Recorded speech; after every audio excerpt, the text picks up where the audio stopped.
Infinity Games Podcast. Jukebox. Yes, Kelryx. We're back. We're back for the thing we said that we do last time. We're back for episode 25 of the Infinity Games Podcast, and we're literally going to talk about shit we've been playing. Because we've actually been playing games. More accurately, Jukebox has actually been playing games. I do nothing but play games. You're right. So, literally, only because you've been playing games and forcing yourself to play games, you get to tell us what you've been playing first. Okay, good. So, hearkening back to our very first episode, the Nindies event. Hot damn.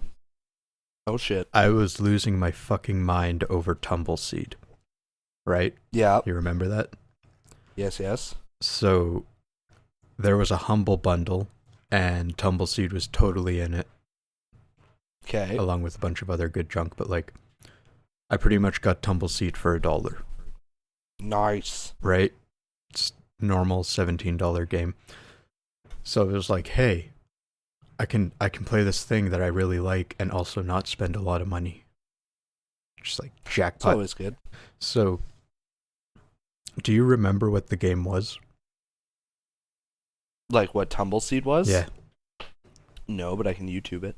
Okay, well, I'll just say, because I'm sure other people are like, what the fuck is a Tumbleseed?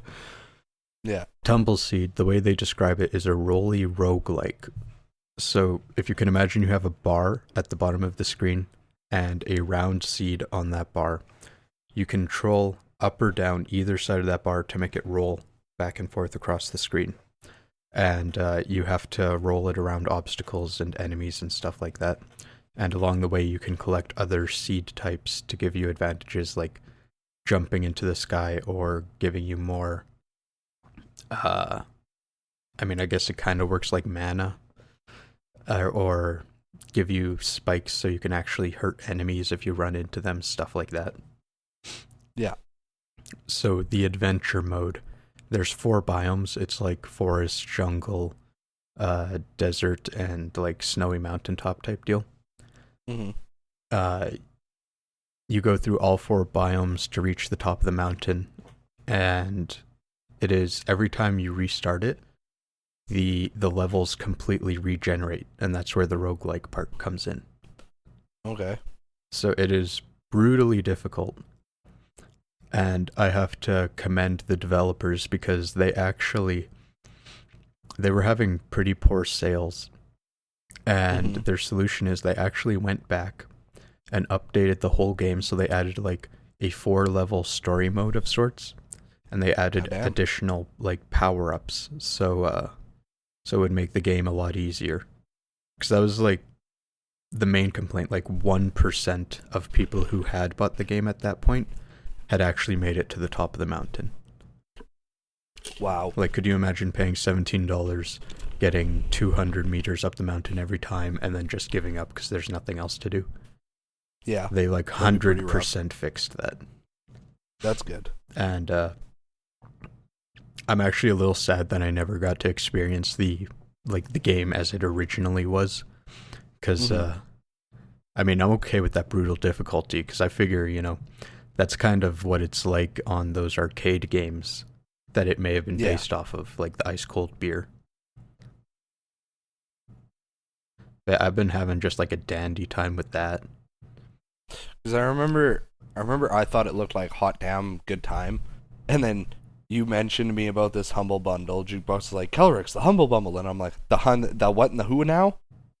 And he explains, and I look at it, and I was like, oh yeah, it looks okay. There's some decent games in there, it's cool. He's like, dude, Tumbleseed for like $1 plus like 6 other games. I'm like, yeah, well, I don't really. Yeah. And then yeah, it's good. It's good to hear that you got it, and it's actually as good as you knew it was going to be. Yeah. And next time I come over, we'll definitely have to play it. For sure. Faux show. I actually bought 2 of the bundles. One of them I got for like the average price. The other one I think I got the $10 version. So okay. I got quite a few other games, but one of the other ones that I played out of there was Day of the Tentacle. So do you remember Maniac Mansion? No, I never remember Maniac Mansion. Every time you ask me if I remember Maniac Mansion, I'm like, nope, sure don't. But God I damn did it. watch the completionists do Day of the Tentacle, so I know what it's all about. Oh, goody. I actually had to go back after I beat the game, and I YouTubed it to see if anyone else had played it, and it was the completionist. I was like, oh, hot shit. God damn. Yeah. But, okay, so I always ask you if you remember Maniac Mansion, not because I expect you to have ever played it, but because, all these, retro video game peoples that we've been watching forever have mentioned it quite a few times, and I'm sure you remember it's the game where you can microwave the hamster. I remember that part, but That's about all you need to know. I look up this game, and I see this game, and I'm like, oh yeah, that game. And then 5 minutes pass, and I'm like, what the fuck is Maniac Mansion? Oh, God. Actually, with... Just quick heads up for the viewers. My brain literally retains nothing that isn't a devil fruit power from One Piece, anime or manga in some capacity, and or video games that I directly give a shit about. It took me a very... It took me a very long time just to remember when my fiance's birthday was. Oh, God. I have that shit on lock now, but the first couple years were a little rough. Nice. Not actually. I remember Maniac Mansion now. It will leave my memory in roughly 10 minutes, but I remember it now. Okay, you only need to remember for 10 minutes. I'm just going to give you a little factoid here. So when I love factoids. They released it on the NES, it was originally a PC game. Yeah. And once Nintendo realized that you could microwave the hamster, they made them take it out. So if you have a version of the NES cartridge where you can microwave the hamster, it's actually a little bit of a rarity. That's actually pretty sweet. Yeah, there might only be maybe 15,000 copies where you can do that. That's actually pretty awesome. Anyways, Maniac Mansion, you have this doctor guy who was taken over by this meteorite space junk, and he has two tentacles living in his mansion. And, the family lives there and whatever, they're evil. Day of the Tentacle is a sequel to Maniac Mansion that came out in, I want to say it was 93. Direct sequel or spiritual sequel? Direct sequel. Oh, nifty. I mean, some people call it Maniac Mansion 2 Day of the Tentacle. Fair. So, in that one, the tentacles are actually the bad guys. Or rather, Purple Tentacle is. He grows arms and takes over the world. And it's like a point-and-click adventure with puzzles and shit. And pretty much you're going to go back in time to yesterday to stop Purple Tentacle from taking over the world. It's okay. And your shit gets fucked up while you're in the time stream or whatever. So one of you ends up in colonial times. Yeah. So they end up at the hotel and they're trying to write the Declaration of Independence or whatever. And then you're at present time, and then the other person's in the future where Purple Tentacle rules. And then it's just a whole bunch of shenanigans, but it's super humorous, and this is the remastered version, so the UI is way better, because you click on something, and then it'll have bubbles pop up around where you clicked, and then you select which one of the actions you want to take. Whereas in the original, you'd click on the item, and then you'd have a list at the bottom of the screen, and then you'd click on whichever action you needed to take. Okay. Yeah. I beat the game, and I loved it so much that I played it again so I could get all the achievements. Nice. So I 100% completed it. That's awesome. That's pretty good. Yeah. I've literally never 100% completed anything in my life. That's unfortunate. I ain't got time for that. I mean, maybe. I ain't got time for that. Yeah. I mean, Day of the Tentacle only took about 6 hours. Yeah, that's not bad. Yeah. I felt pretty good. Dude, those games are super satisfying, point and click ones from the old days, because, if you do that without a guide, there's some ridiculous shit that you gotta figure out. Yeah. I've seen plenty of people play them, and I just I watch people play them, and I'm like, I couldn't do this. Yeah, to give you an idea, when you're in the future, you have to pretend you have a stomachache, so they send you to the doctor. When you're with the doctor will leave the room. You have to steal the anatomy chart of a tentacle, And then Okay. you have to send it back in time. So the guy in colonial times can take it, give it to Betsy, whatever her face is, who did the American flag. Yeah. And then she'll make the flag as a tentacle. Well, goddamn. And then in the present time, you have to go up on the roof, take the crank off of the flag pole, send it to the future. So in the future, you can go on the roof with the crank and bring down the tentacle flag, so you can wear the tentacle as a disguise. Fuck me. Nope. Right? Shit gets ridiculous. Write that shit off. Fuck. Well, I got shit written on your list. What else do I have on there?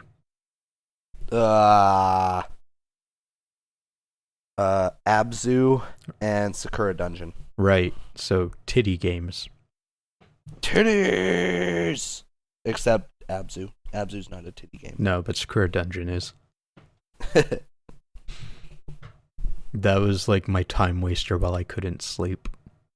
Nice. It was like 3 a.m. and I was like, oh god, why? And it is very mindless. Oh god, those are... I want to say those are always fun, but they are not ever fun. No. I mean, okay, so there's several Sakura games and they're always visual novels. The difference with this one is that it's like first-person dungeon crawling. And I was hoping it'd be a little better than it was, because like I love the original Phantasy Star from the Sega Master System. And that shit's like first-person dungeon crawling where like you see the walls on each side, you take one step forward, you see the walls on each side, you take one step forward, you see the walls on each side and a wall in front of you. And then maybe a monster will pop up. I mean, I dig it. Well, glad you do. Yeah, but I do not recommend Sakura Dungeon. It is just mind-numbing. And then Abzu. I haven't finished it yet. Which, I mean, it's super short, because I think I'm on like the 5th of 7 chapters or something, so it should really only take like an hour to get through. But it's very pretty. I was getting like... The whole thing with it is like you're underwater and somehow you never have to breathe, I guess. And you more or less just swim through these like really pretty areas. Maybe you have an acid trip once in a while. And once you reach the end of the game, it's just over. Just keep swimming, just keep swimming. That's literally there's like nothing to it. If you want, you can find all the meditation spots, and when you're at a meditation spot, you see everything from the perspective of a fish, and then you can switch between the fish. Oh, that's weird. Yeah, and then there's you can release new fish into an area, and you can collect some sort of snail shells. I mean, that's literally it. That was one of the games in that bundle too. The only thing about it... Oh, go ahead. I was gonna say Abzu honestly is like, it's whatchamacallit. What was I gonna say? A walking simulator? Like, yeah, it's like Journey. Like it's the same guys who made Journey. Yeah, it's literally you play it just for something pretty to look at. Yeah. I mean, game people in quotation marks. Yeah, people dig it. Yeah. And I mean, it's horribly optimized for PC. Oh, is it? Oh, so bad. And I mean, like I'm working on classic hardware here. I'm not pushing high FPS on like nothing. Yeah. So like I was, between 20 and 25 FPS this entire game. And rough. I looked it up, and apparently people who are running systems with like GTX 1080s are getting like 56 frames per second, which on a 1080 at 1920 by 1080p is absolute shit. Yeah. For a game like this. So it's horribly optimized. And then what makes it even worse is if you set it to low settings, it only changes it about 5 FPS. Wow. Yeah, seriously. That's actually terrible. It's so terrible. I definitely think Journey and Abzu are meant to be on console. I mean, they are because, optimized better on PS4. Yeah. That's just because, like, I just imagine moving around and doing your walking simulation just works better with a control stick as opposed to trying to do it with a keyboard or like a plugged-in controller. Now, is that because you're console all the way and can't stand a keyboard, or is that... What's your reasoning on that? I'm not console all the way. It's just, I don't know. I just find that I honestly have no basis. I'm just kind of bullshitting. That's just how I see it. I have no basis for it. I'm just talking how I feel. Yeah. I mean, for me, I can't stand using a keyboard. Mm-hmm. And that might be because I never really gamed on the PC to begin with. But, I mean, we'll see if I can get used to it. Yeah, I don't know. It's one of those things.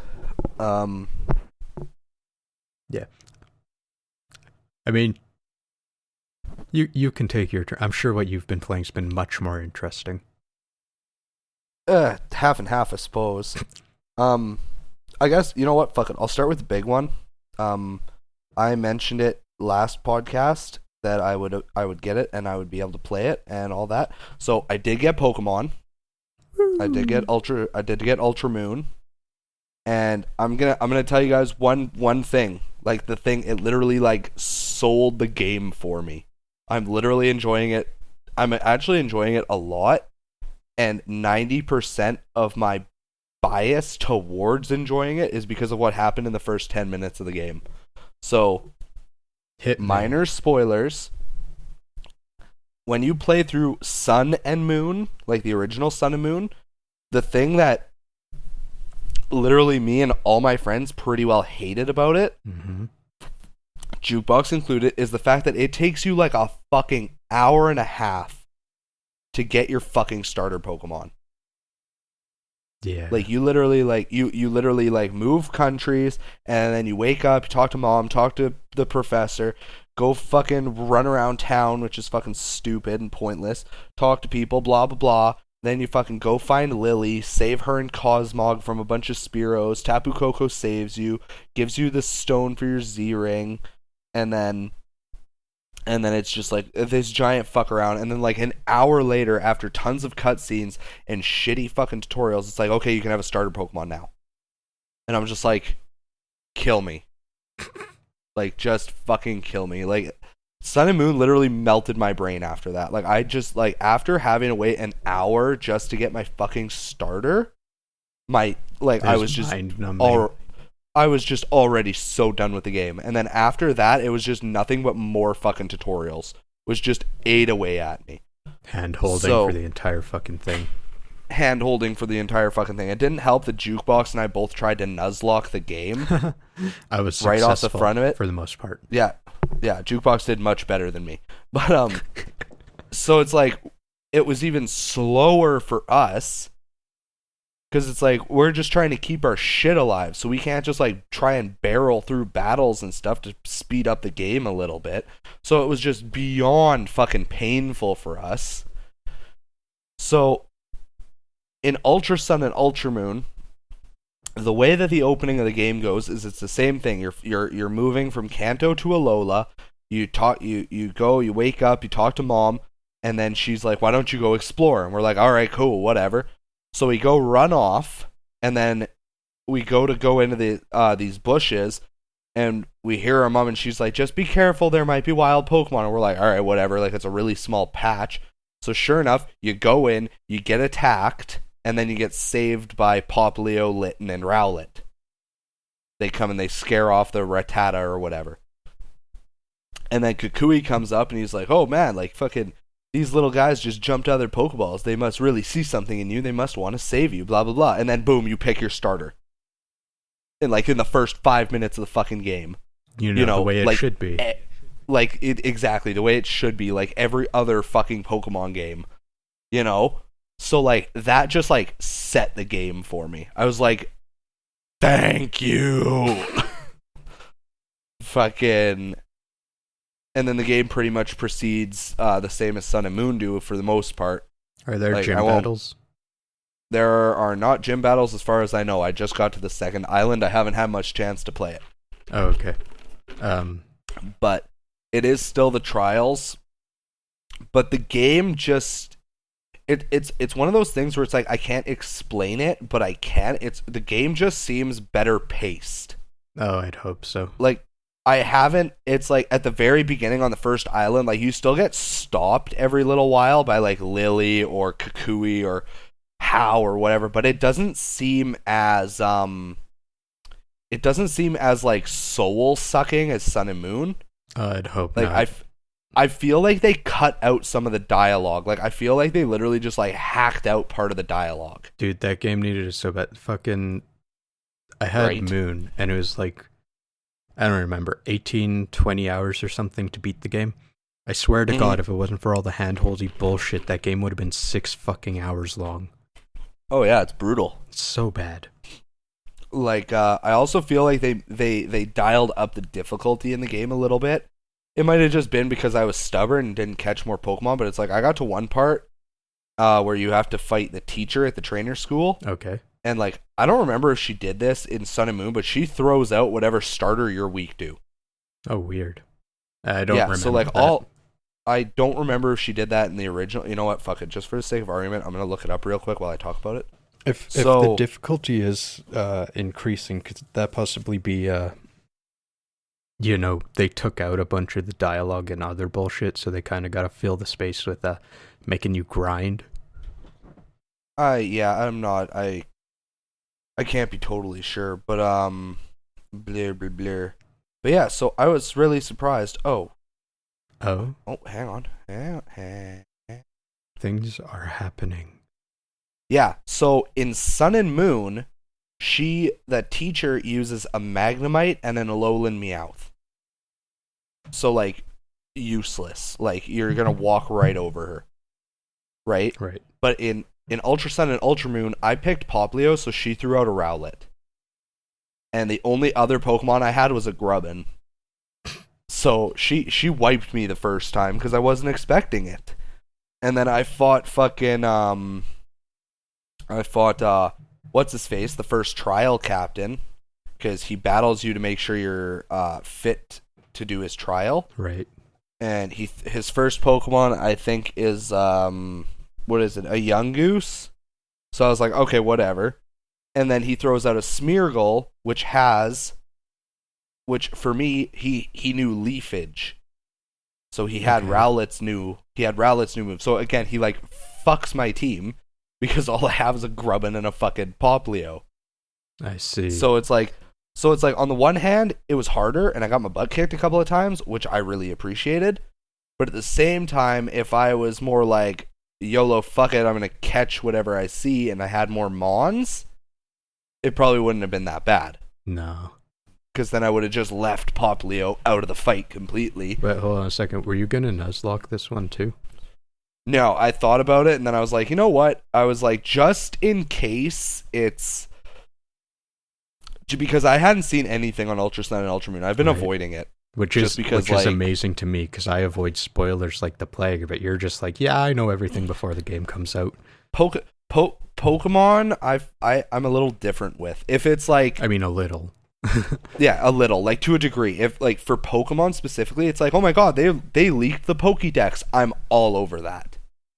Because me personally, and one buddy of mine, the two of us, we like having our teams planned out before the games ever come out. So like when X and Y came out and the Pokédex got leaked, like we were on it. I was like, I'm getting an Aegislash, I'm getting a Dragology, like I had my whole team planned out like fucking 2 months before the game dropped. Right. But when it's like story spoilers, battles, like I don't know, maybe there is a fucking gym somewhere in Sun and Moon. I don't know. Maybe there are gyms later. Maybe the Elite Four changed. Like I don't know. Right? Like I don't like knowing that stuff because I like just like it's like I don't know, maybe at some point I get to one of the cities and it's like, oh my god, somebody opened up a gym, and I'll be like, you know, right? Like I can't know for sure. So yeah, I remember that's one of the things we were like speculating would make the game infinitely better is if they actually implemented gyms. That's just it. It's like I can't wrap my head around why they decided to do that. Trials are boring. Yeah, I mean, Like, they aren't fun. with this Pokemon, they brought in all the youngins to try and, spice it up and make it new. And, I mean, maybe a little, but at the same time, they kind of made it shit. Yeah. Like, I don't necessarily need gyms to be happy, but when you give me this non-puzzle and an easy fight at the end of it, I mean, where's the reward? That's just it. Like, I think one of the trials, I can't remember whose it was. Oh, it was the fire dude. He's like, tell me what's different in these pictures. And it'll be like, yeah, it'll be like his Marowaks are dancing, and then all of a sudden, like, there's a hiker in the background. It's like, and like, obvious as shit. But see, that it fucked with me in Sun and Moon, because like when I got to that part and it stopped and there was a hiker in the background, I was like, that's too fucking obvious. I stared at that goddamn picture for probably fucking 10 minutes. I was like, what the fuck is wrong with this? Because it can't be the hiker. That's fucking stupid. That's some kindergarten level shit. And then fucking sure enough, it's the goddamn hiker. I bet you anything there's someone listening to this right now and just like screaming in their heads, this game is for kids! Yeah, probably. We need to assume our youth is a little smarter than that. Indeed. Like, I remember when I was 4 years old and I got Pokemon Yellow. I will not tell this story again. I've told it a few times. Long story short, Dad surprised me with it. I was like, holy fucking balls. And then I played it, loved it, was like, I have a Pikachu, I'm a god. And then I couldn't beat the first fucking gym leader because it's a fucking beginner's trap. Right. Like, I'm 4. I don't know type advantages. I don't know to, hey, go catch a Mankey and teach it fucking low kick. Or, hey, go get a Nidoran and it'll learn double kick. And then you'll be able to just shit roll them. I literally grinded my Pikachu up to like level 21. Dude. And just quick attacked him to death. Dude. Dude? Yellow was based more on the anime. The anime doesn't fucking help when you got Pikachu taking down the Onix. Yeah. Oh, that's I believe in your Pokemon harder, damn it. I will not kid with you. I asked my cousin these questions. Like, I was like, how do I break the sprinkler so Onix gets wet? And he looks at me and he's like, what? I was like, also, does Brock come with me after? And he just like kind of looks at me and he's like, oh, you poor sweet innocent child. What are they feeding this kid? Right? Like, yeah, I was not a bright child. Anyways, no, I'm an even less bright adult. adult. Reasonable things as a 4-year-old coming from watching the anime to getting a game. Yeah, no, but yeah, so yeah, Yellow is beginner's trap, and then you move to like Sun and Moon, where it's like what's different with this picture? And it's like the first one is this Marowaks, the second one is these Marowaks with a hiker in the background. Like, fuck you. Yeah, fucking. Okay, I'm still on Yellow. It's a beginner's trap, but when I first played Yellow, and I was probably like, 17 or something? Give or take. Yeah, I mean, I got to the gym, and then I was like, oh, for fuck's sakes, Brock is first. And so I went back to catch something. Sure as shit, I was too high-powered, so I'd kill literally everything in one shot. I was like, I have 5 Pokeballs and no fucks to give, so I just literally grinded my Pikachu up, because I didn't want to restart. Yeah. So I did the same thing as you as a kid. Just bring it up and then go quick attack his ass. Yeah, for me personally, at that point, if I can't weaken anything, I'm just like, fuck it, YOLO, throw Pokeballs. Yeah. I can't remember if you could even buy Pokeballs that early, but like I ran out of money and Pokeballs and just I was pissed. Yeah. So I was just like, fuck this so hard. Just on the topic of like Ultra Sun and Ultra Moon, I very much see the potential in them. I'm genuinely excited to be able to play more, and like I'll talk with Jukebox about it, and by the time we record episode 26, I'll most likely have beaten it. Yeah, or be damn fucking close. So I'll definitely give you guys an update on my thoughts of the entire game once I get to that point. You have something else to give us an update on. I do? Mario and Luigi. Oh yeah, I didn't beat it yet. Oh. I didn't have time. Oh, that's okay. But I can't remember if I mentioned it in the last episode. I am literally like right before the last boss. No, but you did tell me that. I told you that. Yeah. Okay. But like, okay, so I'm literally right before the last boss in the Mario and Luigi Superstar Saga remaster, remake, whatever you want to call it, for the 3DS. Right. That game is fucking awesomeness. Oh, good. It looks so pretty. It controls so smooth. There's fucking new bros moves and shit. Right. It's still the exact same story. I don't know if there's like extra shit after the credits or anything like that. I have no idea. But okay, that goes into what I was gonna ask you. Assuming the final boss fight is the same as the old one, and that there's no post game stuff. yeah, I need a ranking. If you one RPG per series, where does this end up?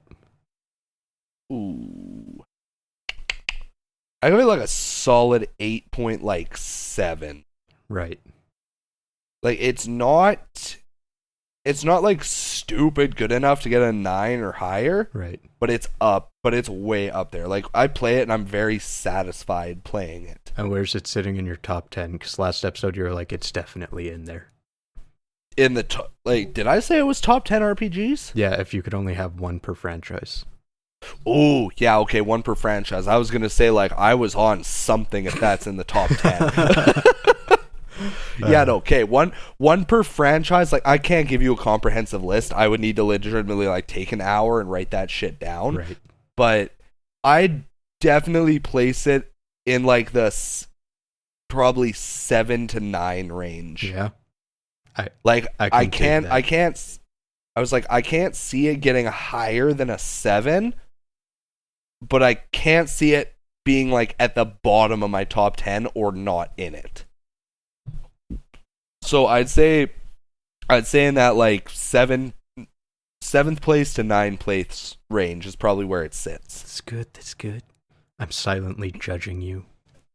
Yeah, that's fine. No, I'm just kidding. This is like I mean, if I was to make a list, it'd probably be in my 4 to 6 range.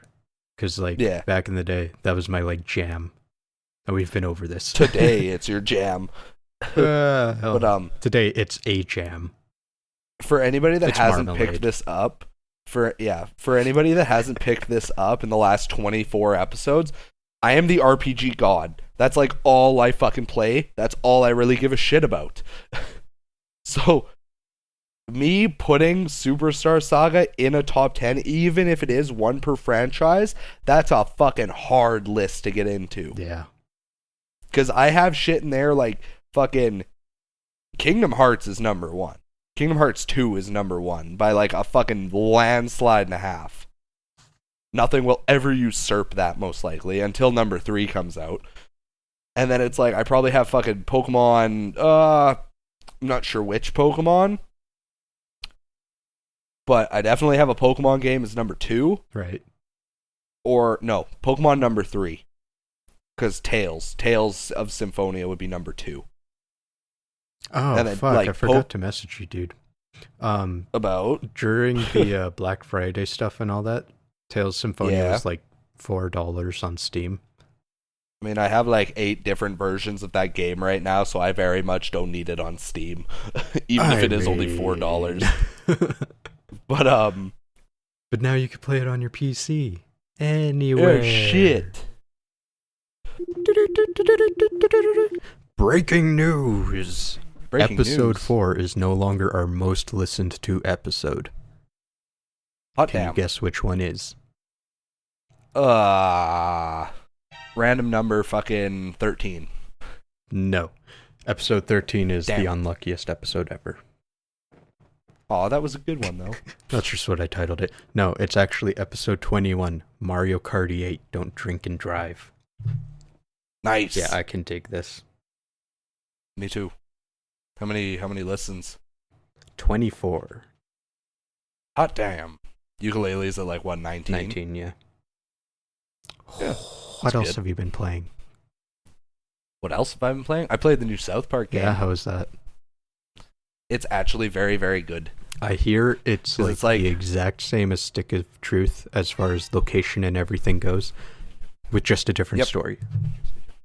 Like different story, different characters, different way that the different battle system. Because battle system now, it works on a grid as opposed to turn-based combat. It's still turn-based, but instead of it being like Final Fantasy where it's like ATB gauge and then it's like, hey, it's your turn, what do you want to do? And then it's like you choose a move. Yeah. Now it's like, hey, it's your turn, choose a move, but you have to be in range. And different moves have different range. Oh, so it's getting a little more action RPG-ish. Yeah, exactly. So it's like there's one move I have where it's like a laser beam, and it fires in a straight line, but then there are other ones where it's like there's another one I have where it's like this like dragon kick or whatever, and it hits the 9 squares around me, like the 9 adjacent squares around me in a circle. Right. So it's like you have to move, get into range, choose what attack you use. Certain attacks have knockback, certain attacks inflict status, like all this other stuff. So the battling's a little more intuitive. Yeah. And then the story is actually really good. I thought the story was really cute. Haven't beat it yet. But I don't feel like cute is the right way to describe anything that comes out of South Park. Nope, cute. Cute is what we're going with. Oh, God. So, I really like it. I'd highly recommend it. Yeah. Yeah. I still haven't played Stick of Truth, but it's kind of on my list of things to get for, like, the PS3. I mean, Stick of Truth costs, like, $12 now. Yeah, exactly. Like, it's dirt cheap. So, if I really want it, I'll just go get it for fucking cheap on the PS3. Yeah. Or I could even get it off Steam. Hell, what's it cost on Steam? I can look right now. I don't know. Let me boot it up. Fucking, I don't know. I just have a list of games for like the PS3 and the 360 that I want to get. But right now, EB Games is just clearing everything out. So chances of me actually finding any of them anymore is like slim to nil. Yeah. Yeah, no, I really enjoyed that. I really enjoyed the South Park game. Yeah. I thought it was really good. And then, no, okay, fuck off. Bloodborne? Yep. No, Stick of Truth is still $40 on Steam. For real? Yep. Shit, get it on console. What extra benefit are you going to get from playing it on the PC anyways? None, but I just figured that way I don't have to actually like plug in my PlayStation 3. Yeah. Well, it's the same reason why I tell you about Tales of Symphonia. LOL. But so yeah, so the one of the other games that I picked up was buddies told me to get Bloodborne, and I was like, I don't know. And then I was at EB Games one day, and it was like $13. It's $13 so I was like, bucks now. Yeah, it was dirt cheap. Wait, plus how I have long an has Onyx. it been out? Like 4 years. Or wait, seriously? Yeah, I think so. Oh my god, pretty sure 3 or 4. We're old balls, dude. Well, yeah, but I felt like it just came out like last year because I remember the Game Grumps were playing it when it was new. Fuck. Yeah, fuck. But like, it's been out. Holy fuck. 20. Oh, sorry. No, you're right. 2 years. 2015. I mean, 2 years still quite a while. Yeah, as far as games but are. But yeah, it was like fucking so 13 or $15. And granted, I have a fucking Onyx Edge card, but still. Right. And it was a used copy. But still, like, I got it for dirt cheap. So I was like, you know what? Fuck it. I was like, the boys want to play it, so I'll pick it up. It's cheap, whatever. And then it is hard as fuck. Like, I know that goes without saying because it's a Souls game technically. But like, Jesus fuck. The only reason I got anywhere in that fucking game was because fucking my buddies are like leveled up as shit, have max level weapons and stuff, and they were just like walking me through it. Yeah, I could imagine. I mean, you like to run in like head first in games, but like I've watched the Game Grumps and that's pretty much Aaron's gameplay technique, and my god, was it horrid to watch. Just be like, no, stop for 2 seconds, use a potion. Yeah, right. It's like, that's happened? Me. I died. And I'm like, no shit, you died. Sometimes, like, sometimes I'm watching those guys and I just have to like turn it the fuck off. Yeah. I'm just like, you guys are actually stupid. I mean, it doesn't get any worse than Pokemon. Beedrill's the fucking best. I'm gonna beat the Elite Four with nothing but Beedrill. God damn. That was just them attempting to be funny, and I'm like, you're not funny. You're painful. So painful. Aaron would never admit it on the show, but off camera, he's talking with Dan. He's like, I don't know how the fuck I'm gonna beat the Elite Four with a Beedrill, and they pretty much got someone else to grind it up to like level 100. And like 2 years later, after the most recent episode, they actually did release him fighting the Elite Four. Goddamn. They didn't do it exclusively with a Beedrill, but Beedrill got the last hit in. Beedrill was there, and he was like level 89. Yeah, pretty much. But Bloodborne. Yeah, so Bloodborne's hard as shit. Fun though, lots of fun. Is it? Is it a Dark Souls game? It's not a Dark Souls game, but it's a Dark Souls like spiritual successor. Is it done by like the same studio? Pretty much. I believe close so. enough. Like it literally plays like the exact fucking same. Like everything kills you in like 2 shots. You have to get really good at dodging and all that other stuff. Lame. It's literally a Dark Souls game with a different coat of paint. Yeah. Which is okay. Like it's still its own game, and it is fun. Like it's ruthlessly difficult. But like it's a good time. Playing it with friends was good. And then, is it more or less difficult than Contra? Way more. Yeah, for real? Yeah. Okay. Because Contra, you can at least like memorize where enemies are coming from. Bloodborne, it's like they'll do different shit every time. Like every time I hear anybody talk about Dark Souls or Bloodborne, they're like, "Oh, you just have to like pay attention, learn the boss's patterns, and you'll get it eventually." The bosses have no pattern. Okay, so is Ikaruga harder or is Bloodborne harder? Still Bloodborne. Yeah. Oh, how about Giga Wing? Definitely Bloodborne. For real? I've beat Gigawing. Took me like 10 continues, but I beat Gigawing. Well, yeah, okay, beat in quotation marks there. Yeah, no, Bloodborne's savage, dude. I'm just trying to compare it to shooters right now. Yeah, no, very bad comparison.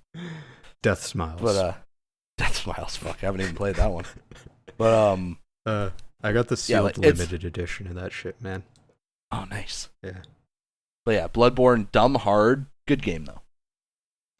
Yeah, I mean, it's dumb hard, it's but so good game. far from my cup of tea. Yeah. Not for any amount of the difficulty, but because it's practically an action RPG. Mm-hmm. And even though it's a Japanese studio, it's very much a Western RPG. I think you'd get a kick out of watching me get fucking destroyed. Oh, probably. But yeah, so those 4, Pokemon, South Park, Bloodborne, and Superstar Saga are pretty much all I've been playing lately. Yeah. I also, if you watched our last episode, you know that I got a SNES Classic. Hype. Man, you just completely cut out what? The fuck? But to repeat for Jukebox, if you watched last episode, I got a SNES Classic. Hype. But I love it. It's awesomeness. I came over, we played games. Indeed. Yeah. I'm still ass at Mario. Yeah. Yeah. I was carrying the team. Literally. I just hopped in Jukebox's backpack. I was like, "Take us home, Sonny." He's like, "Let's go." But so you're Kazooie on Banjo? Indeed, exactly. Except I don't shoot eggs. Oh, that's unfortunate. Actually, that's probably good for your ass. Mm-hmm. Exactly. Yeah. But Jukebox is gonna come over one of these days, and we're gonna play like Mario RPG, and I'm probably gonna start Earthbound. Well, I was gonna start Earthbound tonight because you were gonna come over tonight, but now we had things that kind of like fucked up our timelines, and I gotta go pick up the fiance. I gotta go pick up the fiance in like an hour. I gotta eat. Yeah, food. So maybe you come over in a couple of days. We'll see. Yeah, I can dig that. Not tonight though. Now. Yeah, couple days though. But yeah. So okay. Here's like the super summary of this entire episode. I played PC games. You played console games. I played handheld games as well. I played mobile games. Yay! Okay, I'm gonna do a quick update on the 2 fucking mobile apps that I always talk about. Dual Links is now on PC. I've been waiting for this, not because I want to play it more, but because I can get it off my fucking phone without losing all of my data. Yeah. Because that shit takes up a full gigabyte, and I have an S4 that's only like 16 gigabytes, so... Yeah. That's like... I mean, that's a lot of apps that can fit in that space, man. Duel Links got ruined as fuck for me because my old phone, I couldn't figure out how to transfer the data. And I thought I got it, and then I sold my phone and like wiped the data and everything, and I realized that it didn't work the way I thought it had, so I had to start all over. Yeah. So I lost my mirror walls, my enemy controllers, all my fucking... Yeah, I was very butthurt. Yeah. So I don't know. I put it onto the PC, and then I realized they've released 5 more booster boxes since the last time I played. Yeah. Yeah. And then Pokemon Go. I mean, I just played the shit out of that because we were trying to get Farfetch'd in North America. Still haven't gotten one? No, dude, it was only for 2 days. I got 12 of them. Oh, nice. Yeah, man. I'm holding on to them if trading ever becomes a thing, because I ain't traveling to Japan to get another one. No kidding. I'll go there for other things. Like, if there's a Sudowoodo in Japan, son, sign me up. Yeah, man, the other 500 I've caught don't mean nothing if it ain't from Japan. Exactly. Man, you know, it's actually kind of neat. What's that? When my sister was on her honeymoon, they were going on like a whale watching tour off of Vancouver Island. Yeah. And because they were out in the open water, she actually caught a lapras, which, I mean, pretty uncommon to catch a lapras to begin with. But it thought they were in Washington, D.C. Oh, cool. So she's got this really shitty lapras, but she refuses to trade it away because it says she caught it in Washington. That's pretty awesome. I thought it was pretty funny. Yeah. Anything else? Trying to think of anything that's coming up. Coming up. Yeah, if there's anything coming up that I'm like gonna buy and play the shit out of. Oh, I can tell you I'm not buying anything, but coming up I'm going to be playing Grim Fandango, which is another one of those classic point-and-click adventures from LucasArts. Good stuff, good stuff. Yeah, man. Oh, dude, that was another thing about Day of the Tentacle. Because it's a LucasArts game, they have a bunch of fucking Star Wars references in it. That's awesome. It's pretty hilarious. Shit. Are there like no games coming out? Like, why am I drawing such a blank? I mean, I actually don't know of anything coming out before the end of the year at this point. Like, the last big game that I heard coming out was Pokemon, and before that was Mario Odyssey. Mm-hmm. So as far as I'm concerned, this year's just a bust for Christmas shopping for games. Yeah. As far as new stuff goes.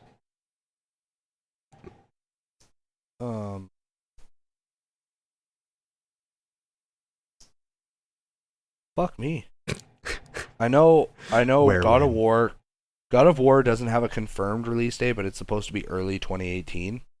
Okay. So I'm hoping they surprise everybody with like a January or early February release. Watch it be like the very last day of the first quarter. I'd be very upset. Yeah. I'd be like, fuck you. You don't tell me early 2018 and then give me shit in goddamn March. That's not how shit works.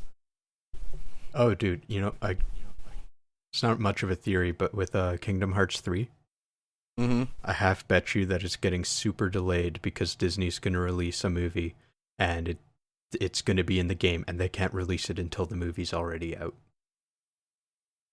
If they release a Kingdom Hearts movie, I'm going to stab people. No, not a Kingdom Hearts movie, but like a Disney movie with like not okay. A new character or a character that wasn't already in Kingdom Hearts.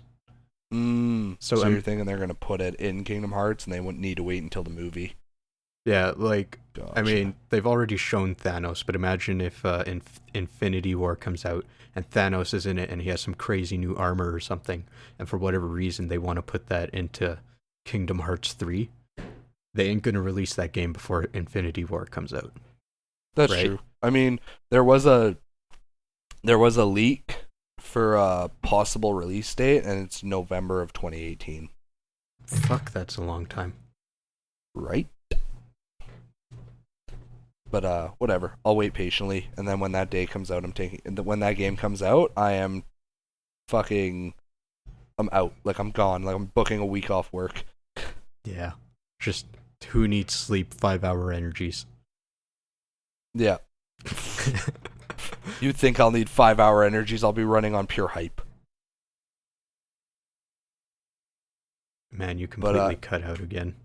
Son of a bitch. Whatever. It'll be in the fucking Discord. It'll be on my Audacity. Yeah, it'll be in my Audacity. But yeah, in conclusion, Jukebox and I played games. I'm very proud of Jukebox for playing games. Yeah. Yeah. I mean, it's a long time coming. I only own like 600 of them. Yeah. But this was a very chill episode. Yes, it was. Yeah. My only regret is that I didn't have time to play more Pokemon, so I wish I could have given more of an opinion on it. Hit us with the next episode. Yeah, it is what it is. I'm literally probably gonna close this episode out, and then I'll pretty much just hop right on that. Yeah, man. Are we ready to close this one out? I think so, unless there's anything else you want to mention real quick. Nah. Okay, Alrighty, I'm Jukeboxhero. And I'm KelryxsKing. And this is the Infinity Games Podcast, episode 25. Thank you for listening. Yay!